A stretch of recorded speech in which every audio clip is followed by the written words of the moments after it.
News solve চ্যানেলের পক্ষ থেকে আপনাদেরকে স্বাগতম জানাচ্ছি। আমি সেলিম রেজা।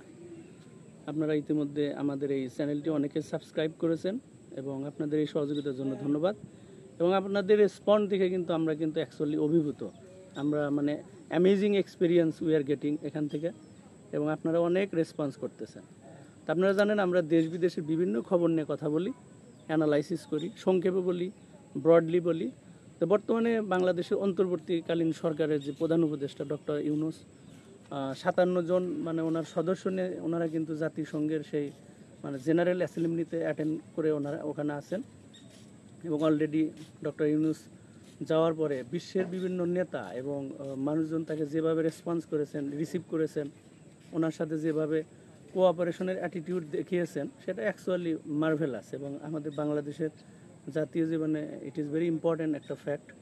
এবং একটা জিনিস খেয়াল করবেন, এর আগে বিভিন্ন সরকারের প্রতিনিধিরা যে কোনো সম্মেলনে, ইন্টারন্যাশনাল যে কোনো সম্মেলনে তারা শুধু অতিরিক্ত মানুষকে নিয়ে যাওয়ার চেষ্টা করে। প্রথমত লক্ষ্য করবেন এনারা এবার অনেক মানুষ দরকার বিভিন্ন কাজের জন্য, জাস্ট 57 সদস্য কর্মকর্তা কর্মচারী তার সাথে ছিল, এবং 2-1 উপদেষ্টা।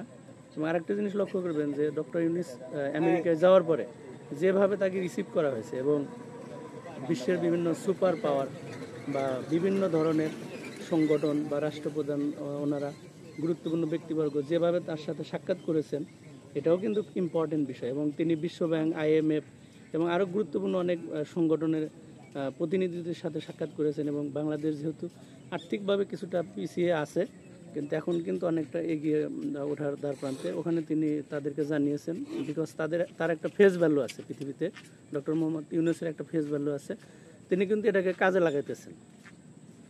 সো আমরা আশা করব যে শুধু এইবারে জাতিসংঘের যে সাধারণ অধিবেশনের এই কাজই না, তিনি প্রত্যেকটা কাজই, যেরকম উনি একটা মোবাইল ফোনেও যদি কথা বলেন কোনো রাষ্ট্রপ্রধানের সাথে বা কারোর সাথে, সেটা কিন্তু খুব ভ্যালু করে, যেটা আমাদের আগে করতো না। এবং তিনি ইয়াং জেনারেশনকে মানে তরুণ নেতৃত্বকে সেখানকার প্ল্যাটফর্মে মানে বিল ক্লিনটনের প্রতিষ্ঠিত যে লিডার্সদের একটা যে ফোরাম, সেখানে তিনি যেভাবে পরিচিত করাইয়া দিয়েছেন ইয়াংদেরকে, যুব সমাজকে, ইয়াংদের এনার্জির প্রতি তার যে একটা রেসপেক্ট বা সম্মান, দ্যাট ইজ ওয়েলকাম। এবং আমি মনে করি যে জাতীয় জীবনে অ্যাকচুয়ালি আমাদের এটা একটা পরিবর্তনের, কিন্তু এটাই একটা চিহ্ন।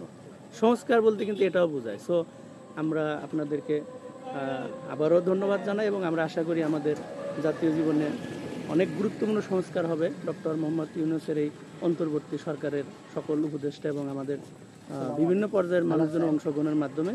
এবং আশা করি আমরা রাষ্ট্রের গুরুত্বপূর্ণ এই সংশোধন এর মাধ্যমে আমরা উন্নয়নের দিকে যাব।